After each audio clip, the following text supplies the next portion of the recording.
Hello and welcome. We are live from New Delhi. You're watching DD India News Hour, India's voice to the world. I'm Abhishek Mahajan. Coming up in the next hour.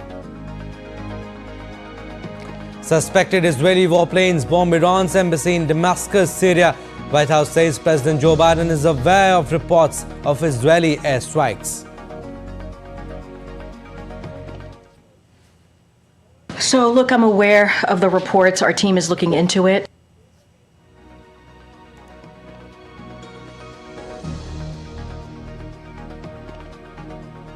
Senior US and Israeli officials hold a virtual meeting over Rafah. Israelis agreed to consider US concerns about Rafah offensive. Follow-up talks to be held next week. Japan lodges protest over suspected North Korea ballistic missile launch into the Sea of Japan. South Korean military says launch appears to be an intermediate range missile.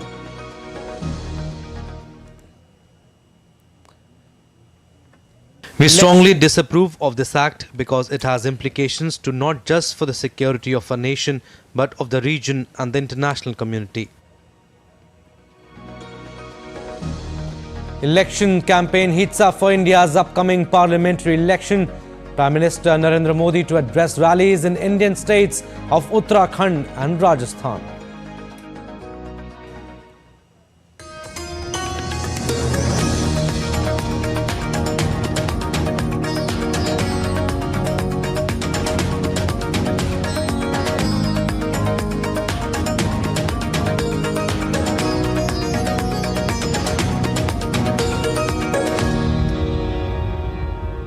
News in detail now. Suspected Israeli warplanes bombed Iran's embassy in Syria on Monday in an escalation of Israel's war against Iran's regional proxies. Iran said the attack killed 7 of its military advisors, including 3 senior commanders. Iran's ambassador to Syria said the strike hit a consular building in the embassy compound and that his residence was on the top 2 floors. While Iranian media reported that the building close to the embassy had been hit, however, an Israeli military spokesperson said, and I quote, "We do not comment on reports in the foreign media," unquote. White House spokesperson Karine Jean-Pierre said that US President Joe Biden is aware of reports of Israeli airstrikes in Damascus. Listen in. So, look, I'm aware of the reports. Our team is looking into it, so I'm not going to get ahead of anything just yet. But obviously, we're aware of the reports, and our team is looking into it. I'm just not going to go beyond that. The United States and Israel on Monday held what the White House calls a high-priority virtual meeting to discuss the alternatives to a military invasion of the Gazan city of Rafah. Israeli forces have for weeks been planning to push into the southern tip of the besieged Strip, where more than 1 million displaced Palestinians are gathered, but the US is suggesting a delay. DD India's Benji Haya reports. This was a hastily rearranged meeting, initially cancelled by the Israelis after the US abstained from a United Nations Security Council resolution which called for a ceasefire in Gaza. The Biden administration said an operation in Rafah would exacerbate the humanitarian disaster in the war-torn Palestinian territory, where famine, the UN warns, is imminent. The president's urging Israel to pause its plans to first stabilize the humanitarian situation and secure Egypt's side of the border with Gaza. Israel insists its offensive must continue south in order to eliminate the threat posed by the terror group Hamas. That's a position that puts the Israeli government on a collision course with its greatest Western ally here.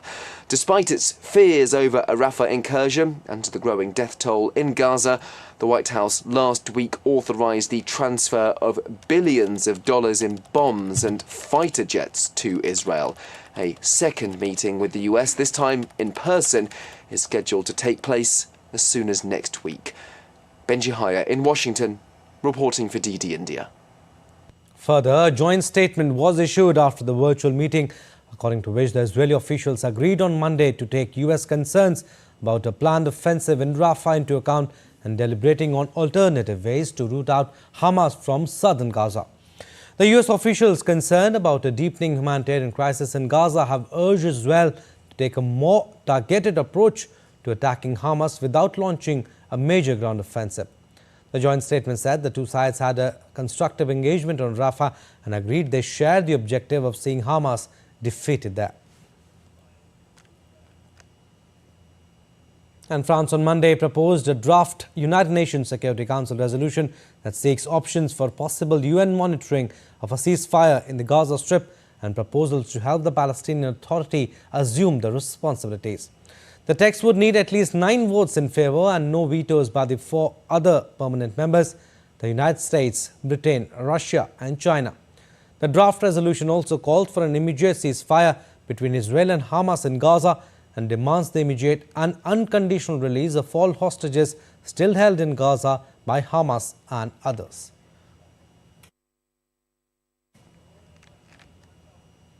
This draft resolution deals with the most pressing matters. It calls for an immediate ceasefire in Gaza without a time limitation. It also demands the immediate and unconditional release of all hostages. It condemns the terrorist attacks by Hamas that took place on October 7, and it demands an immediate and full humanitarian access. We are just starting. It's an ambitious project. It will take time. We need to consult everyone. An Israeli Prime Minister Benjamin Netanyahu revived moves on Monday to shut a Qatari satellite television station Al Jazeera in Israel while the conflict in Gaza continues. The Knesset approved the bill allowing the temporary closure in Israel of foreign broadcasters considered to be a threat to national security. The law approved on Monday allows Netanyahu and the Security Cabinet to shut the station for a period of 45 days, and the ban is renewable and would stay in force until the end of July or until the end of major military operations in Gaza. Neither the station's main office in Israel nor the Qatari government in Doha have reacted so far.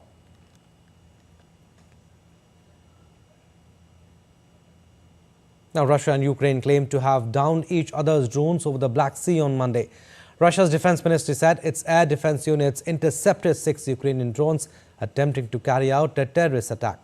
On its part, Ukraine said its forces downed a Russian four-post drone, which he described as one of the most sophisticated and costly in Moscow's arsenal. Both sides are apparently devoting increasing attention to developing and using unmanned aircraft in their more than 2-year-old conflict.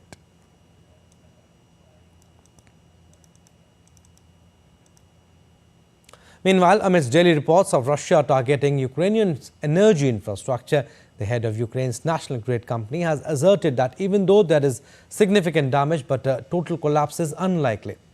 The country's largest private energy company, DTEK, has said the attacks damaged 5 of its 6 power plants, which lost 80% of their capacity. Since March 22nd, the Russian forces have been attacking Ukrainian thermal and hydropower stations, as well as main networks on an almost daily basis. The damage has led to blackouts in many regions. Most of Ukraine's electricity is generated by 3 nuclear power plants, but thermal and hydro generation are key to balancing the system during consumption peaks.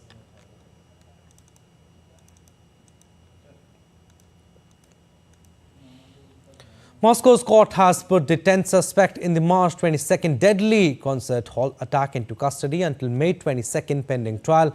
The court said that Yusuf Zoda Yaqub Joni Davlat Khan, a native of Tajikistan, had been charged under Russia's terrorist act. Earlier on Sunday, Russia's State Security Service said foreign fighters detained in Russia's southern region of Dagestan were involved in financing of the attack. The FSB also said that one of the 4 detained men had confessed to personally bringing weapons to the Moscow attackers. At least 144 people were killed in the March 22nd attack. Islamic State has claimed responsibility, but Russia is investigating other angles.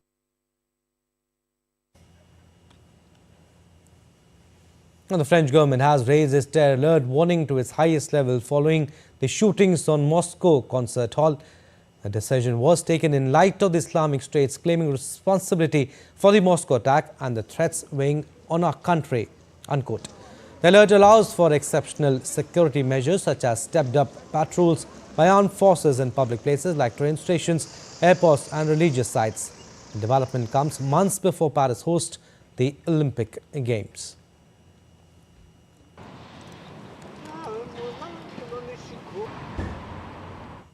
U.S. Secretary of State Antony Blinken departed for Paris on Monday as part of a 5-day trip to France and Belgium. According to a State Department statement, Blinken will meet with French President Emmanuel Macron in Paris to discuss global issues, including support for Ukraine, preventing the spread of conflict in Gaza and stabilizing Haiti. He will also visit the Belgian city of Leuven, where he will participate in 6th US-EU Trade and Technology Council. Several U.S. states are holding presidential primaries Tuesday, with President Joe Biden and former President Donald Trump expected to win across the board. Voters will head to the polls in states of Wisconsin, Connecticut, New York and Rhode Island. But some residents are planning on using the vote as an opportunity to protest against the leading candidates. DD India's Sally Patterson reports from New York.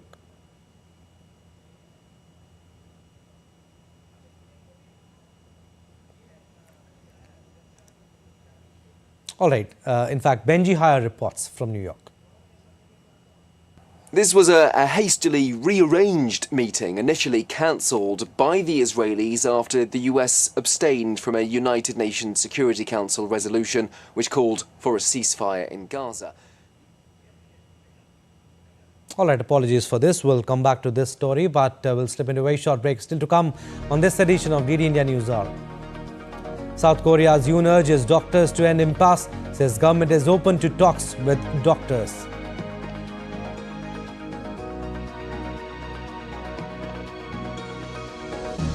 Temporary alternative route opened for ships as efforts underway to remove debris of collapsed bridge in the US city of Baltimore.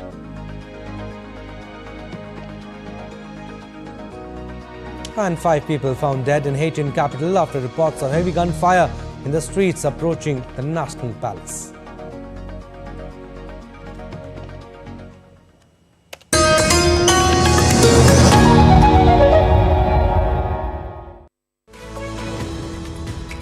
We just don't bring you the news as it unfolds. We get to the heart of the matter. We don't just present facts, we demystify complex social, political and economic events. We break stories that shape the world's present and future because you deserve the truth. I am Tanvi Taneja from New Delhi. I'm Ollie Barrett from London. I'm Nick Harper from Washington, D.C.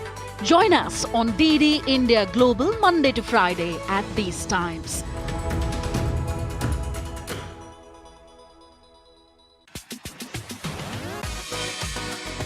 India that invents. India that innovates. India that excites. India that invites. Land of possibilities. Teeming with opportunities. Watch India Ideas each Thursday, 8 p.m. only on DD India.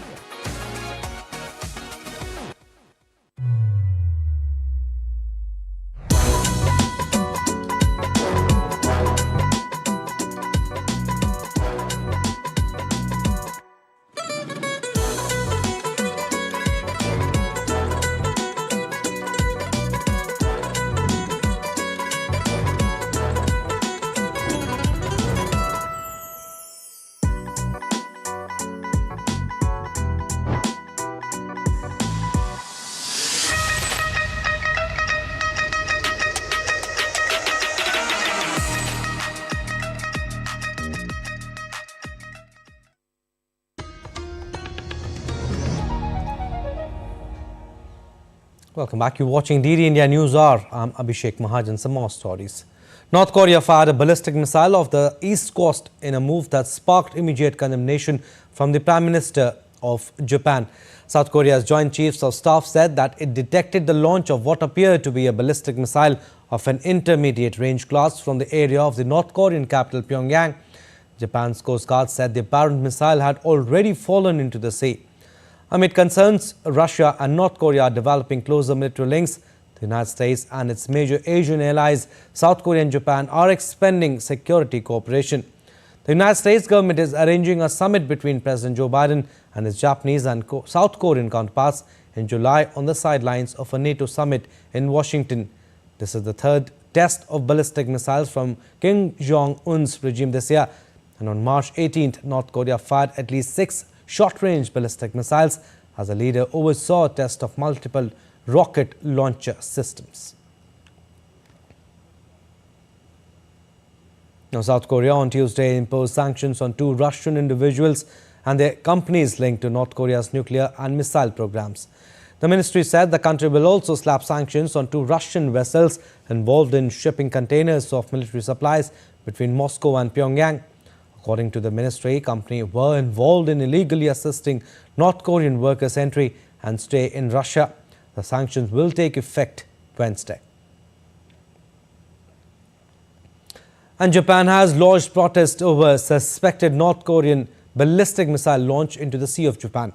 Japanese Prime Minister Fumio Kishida condemned North Korea for the launch that he said affected the peace and stability of the region. He added there was no confirmed damage due to the missile. Japan's top government spokesman added that the government had lodged a protest against with North Korea via diplomatic channels in Beijing.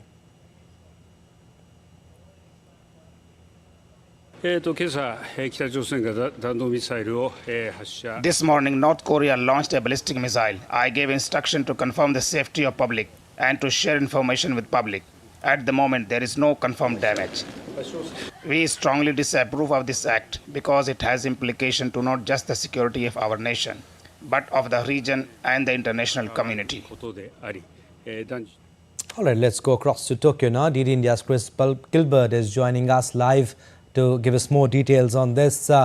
Chris, North Korea fires a ballistic missile ahead of South's election, and this is the 3rd test, as we said in the report also, 3rd test of ballistic missiles from Kim Jong-un's regime this year.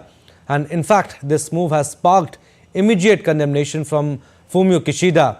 Fill us in with more details.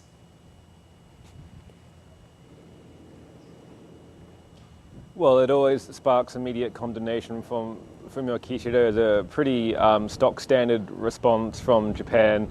Anytime that a missile is launched from North Korea in Japan's direction, there is an immediate emergency meeting of cabinet officials and the Prime Minister.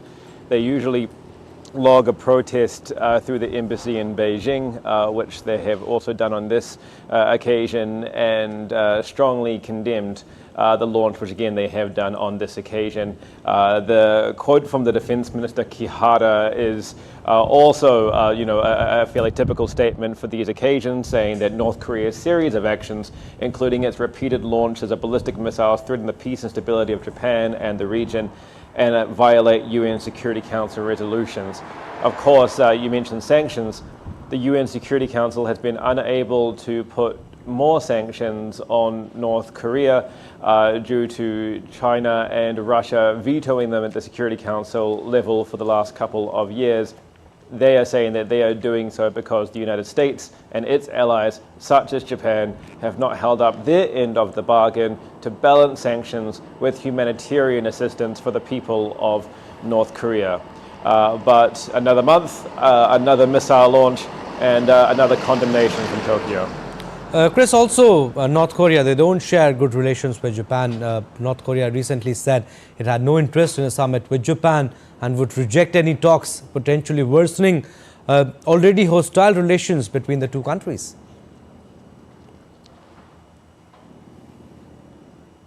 Yeah, that's right. In fact, there are no diplomatic ties between the two countries. The Prime Minister, Fumio Kishida, has effectively been utilizing the issue of the historical abduction of Japanese nationals by North Korea in the 1970s and 1980s as a way of trying to, first of all, reach out to North Korea, but also demonstrate political leadership on the global stage in a year where, unlike last year, Japan is not hosting any G7 summit meetings for him to display such leadership. There have been talks about the prospect that North Korea and Japan have been having backroom talks, unofficial talks, but this is not being confirmed. The Prime Minister is continuing North Korea to engage at least on the abductions issue. There was speculation this was going to happen potentially. North Korea said last week it had accepted the request And then North Korea quickly followed up that by saying they had no interest in pursuing that kind of dialogue, believing that the abduction issue is raised, and saying that they are open to dialogue on conditions shared between them and Tokyo, as long as Tokyo are willing to meet North Korea where they stand, which it seems Tokyo is not willing to do at the moment. So at the moment, it is kind of a stalemate situation between the two countries. All right, Chris, we'll leave it at that. Thank you for getting us the latest from Tokyo. Moving on to our next story now. South Korean President Yoon Suk-yeol said the government is open to talks with doctors who oppose his plan to increase medical school admissions.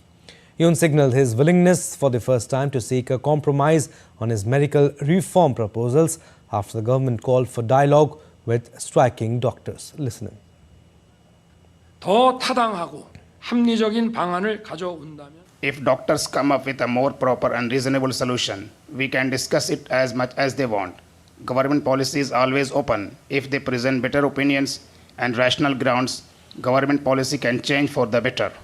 정부 정책은 And more than 90% of the country's 13,000 training doctors have been staging walkouts since February 20th. In protest against the government's plan to boost medical school admissions by 2,000 starting in 2025 from 3,000 now. The government says the plan is vital to remedy a shortage of doctors in one of the world's fastest aging societies. But critics have said the authorities should focus on improving the working conditions of trainee doctors first.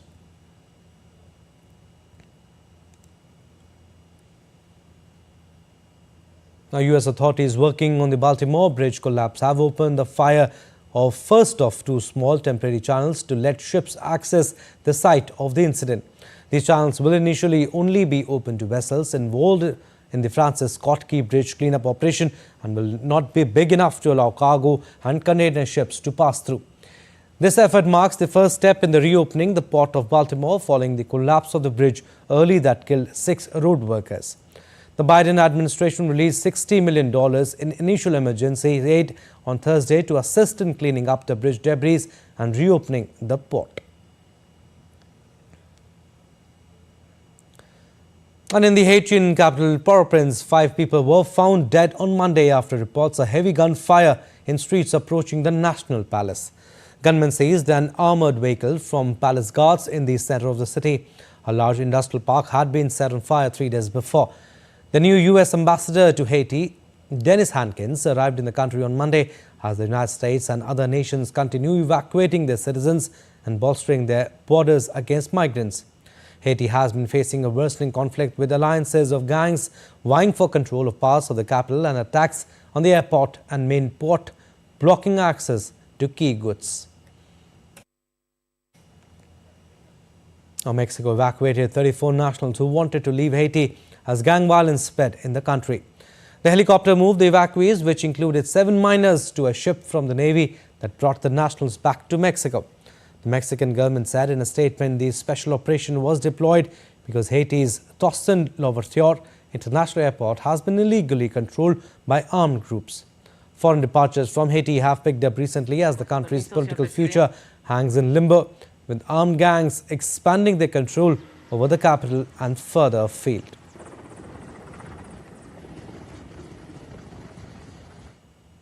Now, a Pakistani court on Monday granted former Prime Minister Imran Khan an appeal of his graft conviction and suspended his 14-year jail sentence. Just a week before the February 8 elections, Imran Khan and his wife were handed a 14-year sentence on charges of unlawfully selling state gifts. Despite the suspension, Khan will remain in jail on multiple other sentences which were imposed on him ahead of the polls, which also disqualified him from holding any public office for 10 years. Peru's president replaced 6 ministers on Monday after they abruptly resigned amid a fresh political controversy. President Dina Boluarte replaced roughly a third of her 19-person cabinet in a single day. This comes amid scandal involving high-end Rolex watches that targets her and alleges illicit enrichment by Boluarte. The resignation aims to win a vote of support from Congress. All right, some weather updates now. Torrential rains battered the Italian town of Edolo on Monday. triggering floods and landslides. At least 15 people were evacuated from the area. Firefighters and civil protection teams carried out assessment with local geologists to rule out any risk.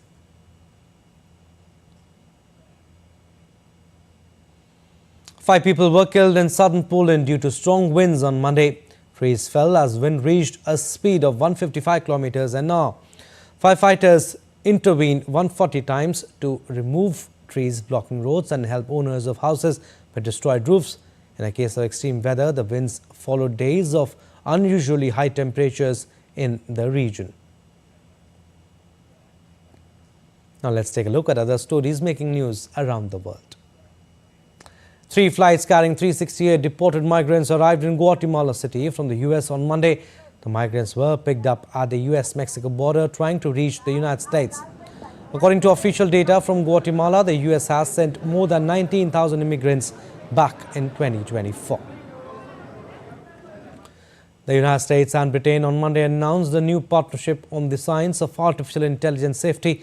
Both sides inked a MOU to jointly develop advanced AI model testing, accelerating work to address the risk of national security concerns and the concerns of broader society. Generative AI, which can create text, photos and videos in response to open-ended prompts, has spurred excitement as well as fears. In a festive crossover, a giant Easter bunny took the mic and greeted journalists during the White House press briefing on Monday. As part of an April Fool's joke, White House Press Secretary Karine Jean-Pierre stood alongside the bunny, saying the White House would revoke the Hatch Act, which prohibits federal employees from using their official capacity to interfere with elections. Thank you. And one of the largest jackpots in the history of the US, the multi-state Powerball, is now up for grabs. This year's estimated jackpot prize is $975 million, the fifth largest in the history of the game. If there is a single winner on Monday, the ticket holder can choose to accept it in a single lump sum amount, with the prize carrying a cash value of about $471.7 million. Alright, we'll slip into a very short break, but still to come on this edition of DD India News Hour. Campaigning for India's parliamentary elections heats up. India's Prime Minister Narendra Modi will address public meetings in Uttarakhand and Rajasthan today. India's Defence Minister Rajnath Singh will address the Army Commanders Conference in New Delhi. And 19 traditional products of Assam, 2 of Tripura get the GI tag.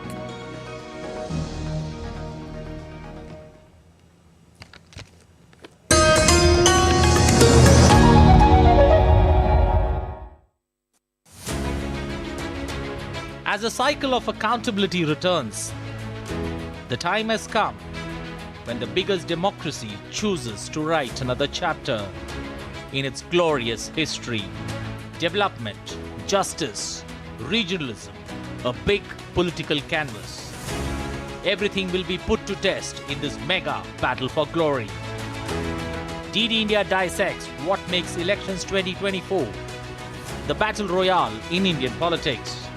Data and analysis free from bias to help you understand why India matters. The Great Indian Election on weekdays at 8:30 p.m. only on DD India.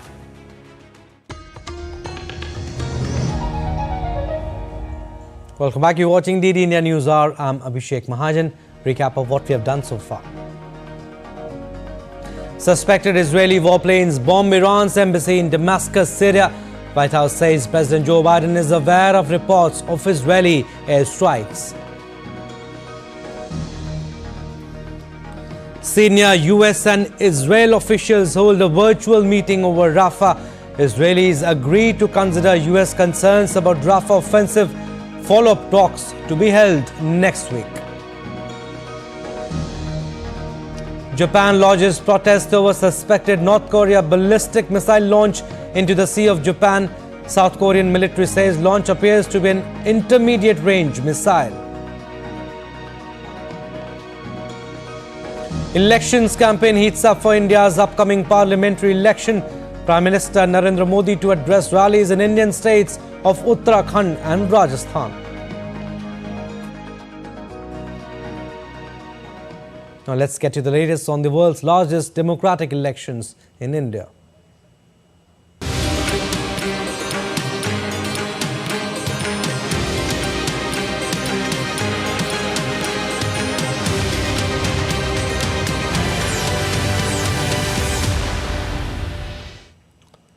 And campaigning for India's parliamentary elections heats up. Leaders of all political parties have begun their campaign. India's Prime Minister Narendra Modi will address public meetings in Uttarakhand and Rajasthan today. PM Modi will speak at public gatherings in Uttarakhand's Rudrapur and Kotputli in Rajasthan.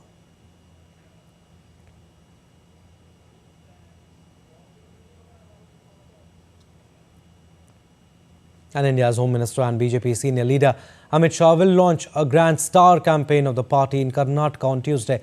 He will address a public rally at Bengaluru Palace Ground and later a roadshow at Chennapatna. This is seen a big reach out by Amit Shah to make inroads in Old Mysore region.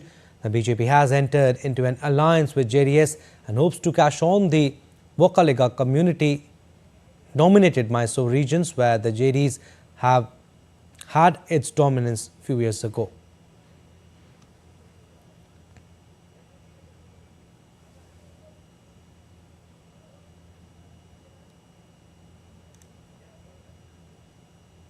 Alright, so Home Minister and BJP senior leader Amit Shah will launch a star campaign of the party in Karnataka today. And he is scheduled to address a public rally at Bengaluru Palace Ground, and he will also hold a roadshow at Chennapatna. And this has seen a big reach out by Home Minister Amit Shah to make inroads in Old Mysore region. And let's go across to Bengaluru now. DD India's Aisha Khanum is joining us live to talk more on this. Aisha, good morning. Home Minister Amit Shah will kickstart the poll campaign today. Tell us his schedule and how do we see his visit to Karnataka? Well, this is a much awaited visit of Amit Shah in Karnataka, because Karnataka is going to polls with a hope to win 28 out of 28 seats, because right now the BJP holds about 25 Lok Sabha seats from the previous 2019 elections. So now BJP's target is 28 seats. Now Amit Shah's visit holds importance because this is the launch of the star campaign in Karnataka, and Amit Shah will be also addressing the Shakti Kendra Sammelan. This is the conference of the poll booth managers, the workers at grassroots who will be managing the election campaigns, will be managing the poll booths.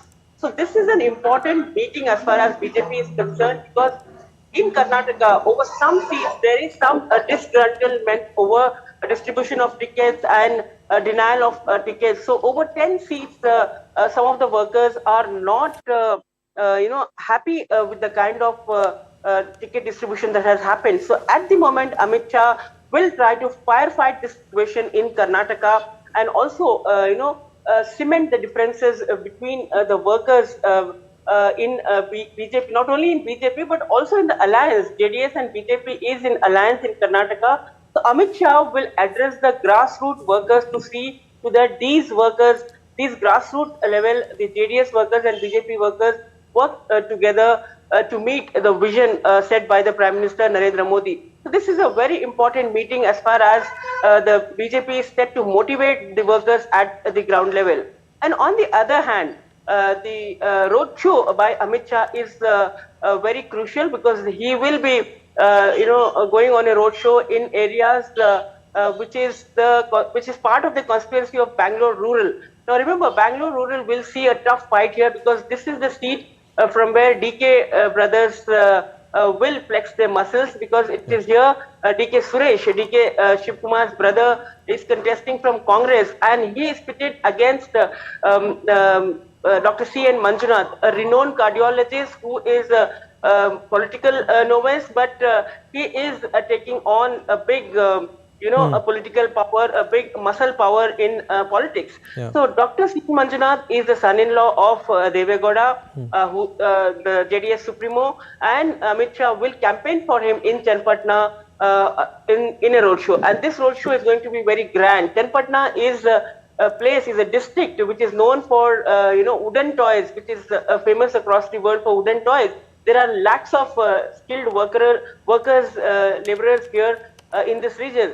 So Amit Shah will definitely talk about development. He will also put forth how Prime Minister Narendra Modi has brought out several schemes for welfare of the skilled laborers. Skill India was one of the big flagship schemes that we saw, which has benefited lakhs of workers in Chenapatna. So this rally will bring together all these aspects, and this will be one of the rallies wherein Kumaraswamy is also likely to accompany him, and before that Kumaraswamy will meet Amit Shah over a breakfast meeting to chalk out the campaign for the forthcoming days, a joint campaign perhaps. Also, the general elections in Karnataka will be held in 2 phases on April 26th and also May 7 for 28 constituencies. Tell us briefly why this state is important for BJP. Well, BJP is the gateway of in the south for the BJP. This is the state which the BJP has.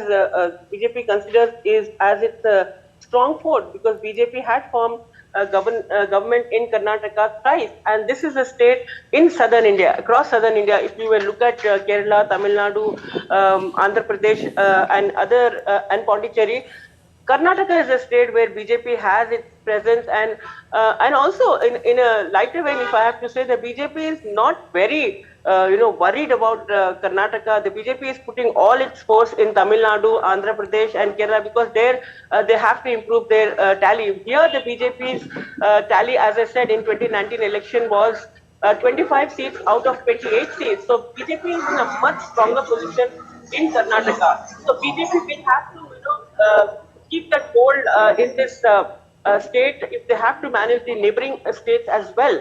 BJP is aiming at winning more seats in Tamil Nadu. So a better performance in Karnataka will also lead to improve their vote tally, also will also lead to improve the vote share across the southern states. So Karnataka is very important for BJP, and the BJP believes that at the moment with the alliance with JDS, they will their target of winning 28 out of 28 seats will be fulfilled. All right, Aisha, we'll leave it there. Thank you for getting us the latest from Bengaluru. The Congress on Monday released a list of candidates for Maharashtra and Telangana for upcoming parliament elections. Congress has fielded Abhay Kashinath Patil from Akola, Maharashtra, and Kadiyam Kavya is set to contest from Warangal, Telangana. Samajwadi Party's candidate from the Gautam Budh Nagar constituency, Mahendra Singh Nagar, on Monday filed his nomination papers. He asserted that along with the support of the India Alliance, his party will defeat BJP in the upcoming parliamentary elections. Listen in. अगर थोड़ी बहुत को टक्कर है तो भाजपा है, लेकिन भाजपा को जैसा हम घूम रहे हैं तो हमें बड़ा जन समर्थन मिल रहा है.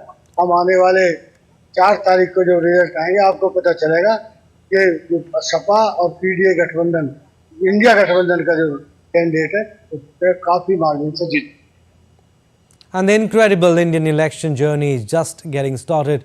In 7 phases from April 19 to June 1st, close to 1 billion voters will be addressed and wooed by parties and candidates, and they will have the opportunity to express themselves as only voters in democracies can.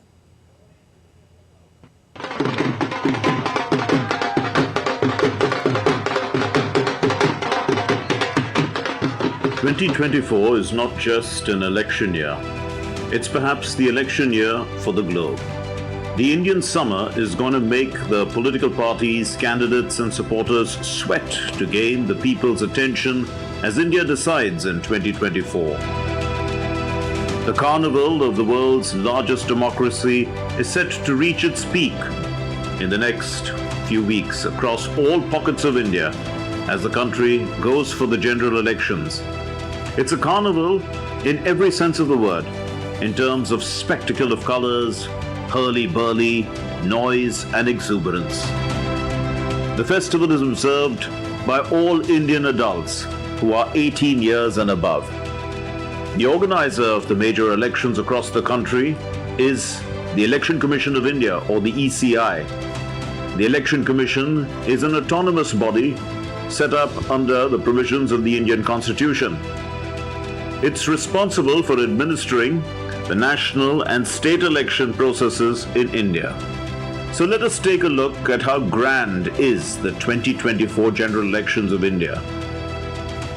Roughly 12.5% of the global population, 968 million eligible voters, 18 million first-time voters, 197.4 million young voters, 20 to 29 years of age, 497 million male and 471 million female voters, 218,000 centenarian voters, over 1 million polling stations, 15 million polling officials and security staff, 5.5 million electronic voting machines.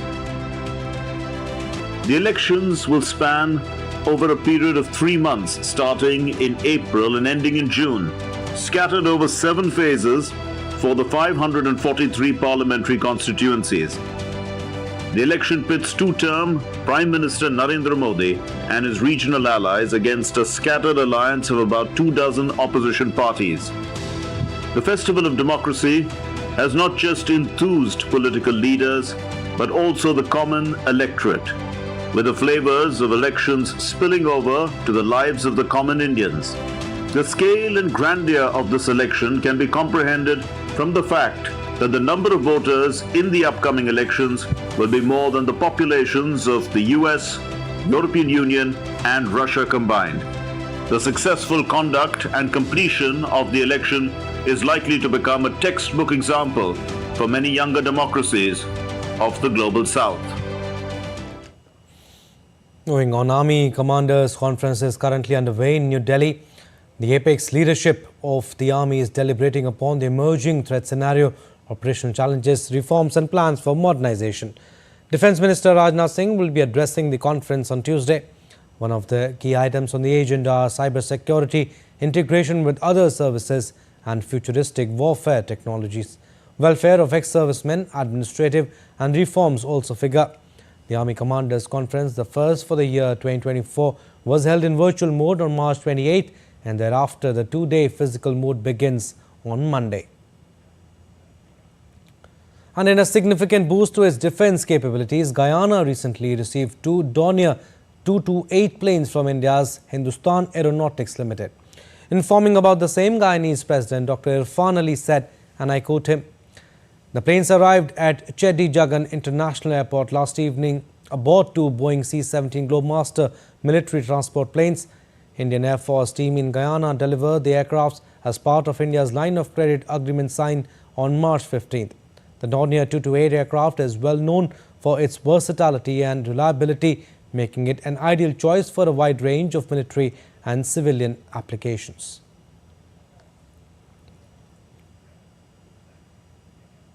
An India-Nepal Folk Craft Festival was organized in Kathmandu Valley with exhibits from various parts of India and Nepal showcasing the vibrant culture of both the countries. On the last day of the festival, visitors relished local Newari cuisine and Banarsi pan from India. The stalls were held by traders from India selling their handicrafts items, Nepali jewelry, corn leaf home decor, food items, Nepali traditional clothes and hemp accessories were on sale from traders of Nepal. Banarsi brocade saris from Varanasi, leather sandals and shoes from Udaipur, traditional caps and waistcoats from Himachal Pradesh, Lugda craft from Rajasthan, embroidered beddings from Gujarat and stone sculpture from Odisha showed the diverse culture of India. Now let's take a look at other stories making news. Enforcement Directorate will submit a report on Delhi's Chief Minister Arvind Kejriwal's arrest in the liquor policy case to Delhi High Court today. Earlier, Kejriwal has challenged his arrest and remand of ED. A Delhi court on Monday sent Kejriwal to Tihar jail till April 15th. Meanwhile, a bail plea of former Delhi Deputy CM Manish Sisodia is going to be heard today in Delhi's Rouse Avenue Court. 19 traditional products and crafts of Assam, including Bihu, Dhol, Jopi and several items of the Bodo tribe have been accorded the geographical indication or GI tag. Assam's Chief Minister took to X and termed it as a big win for the state's heritage. Time now for another short break, but still to come on DD India News Hour. Google agrees to destroy billions of data records to settle a consumer privacy lawsuit. And in chess, Arjun Adigesi replaces Vishwanathan Anand as top-ranked Indian in official FIDE rating. We'll tell you more after the break. And cultural extravaganza in Turkmenistan mesmerizes audience in Ashgabat as Charitable Foundation celebrates its 3rd anniversary.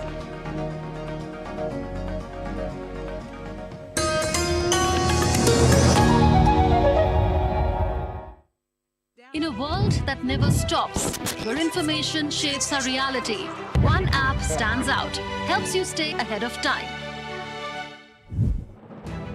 Introducing the DD India app, your gateway to a world of news right at your fingertips. Your most trusted source of news goes global, goes digital. Explore a world of options, top stories, live updates, in-depth analysis, and more. Stay informed wherever you are. Real-time alerts keep you ahead of the curve always. The DD India app, connecting you to the world, one story at a time. Download now and explore the world of knowledge, insights, and authentic information.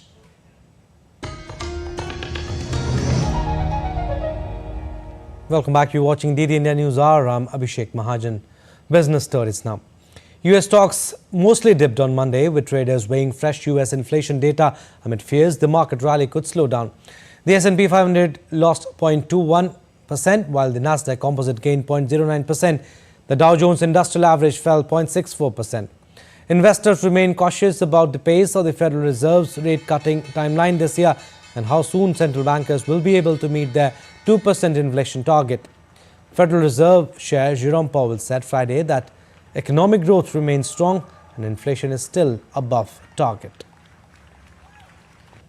Markets are off a little bit today. Now, Google agreed to destroy billions of data records to settle a lawsuit claiming it secretly tracked the internet use of people who thought they were browsing privately.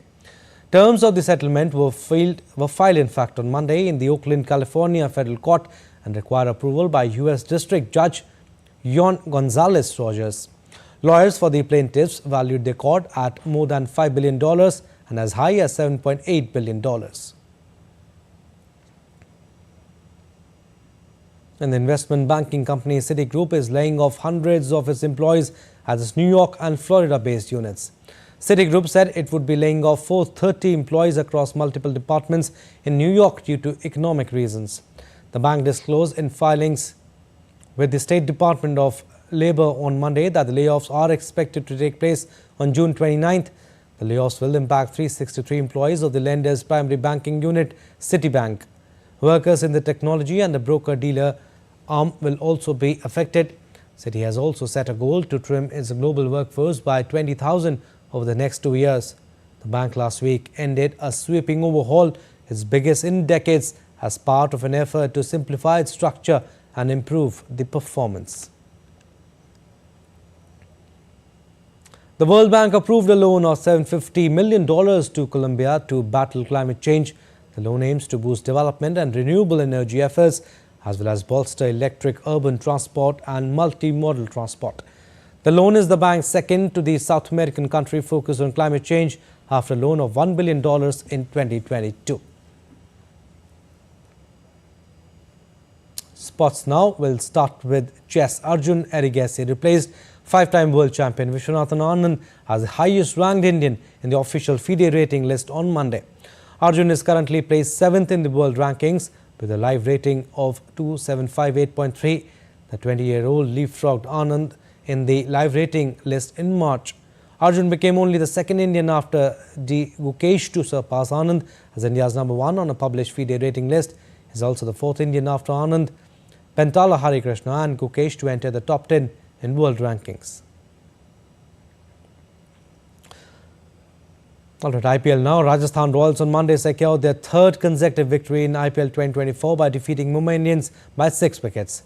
Mumbai Indians, who played their first home game at Wankhede, have had a terrible start this season as this was their third consecutive defeat.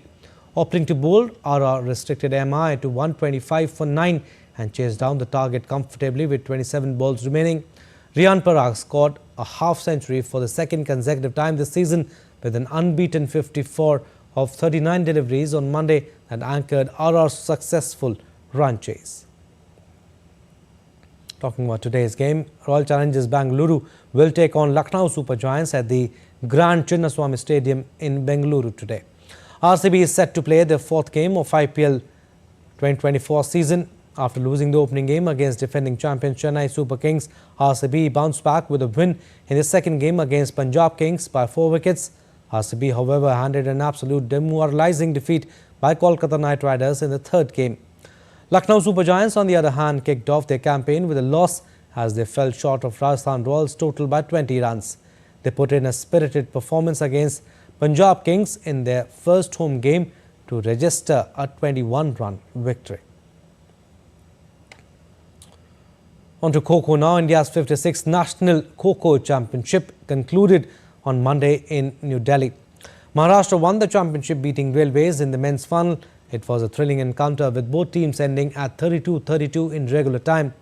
The two teams locked horns again in another innings in which Maharashtra edged Railways in the dying moments of the match, beating them 52-50 to win the trophy.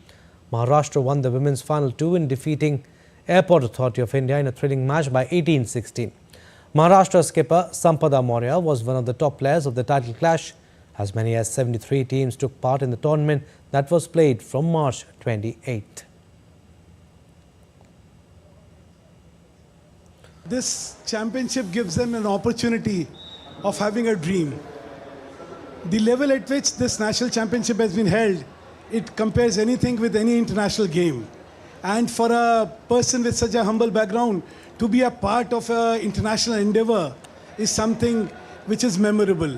This is what gives them the hope. This is what gives them the dream. This is what will make them aspire for the highest of the accomplishments. Turkmenistan recently celebrated the third anniversary of the Gurbanguly Berdi Muhammedov Charitable Foundation in Ashgabat.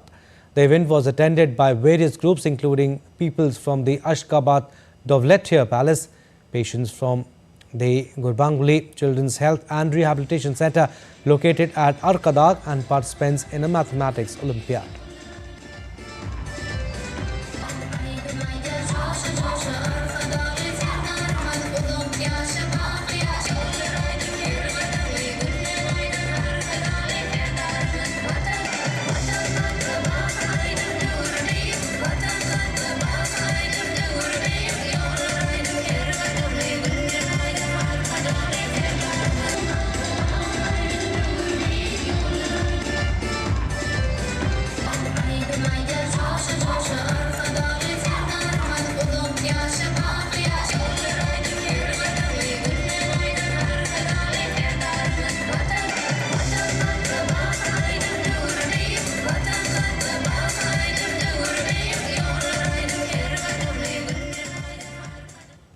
Alright, that's all for this edition of DD India News Hour. But do let us know your thoughts on the news of the day.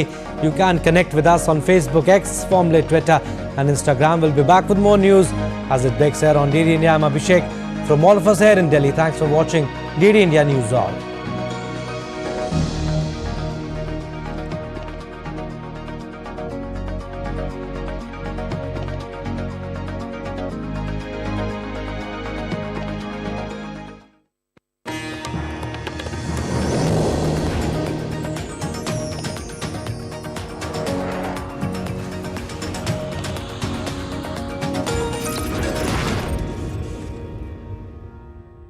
It's another 6. Recharge. Jaldi recharge kara.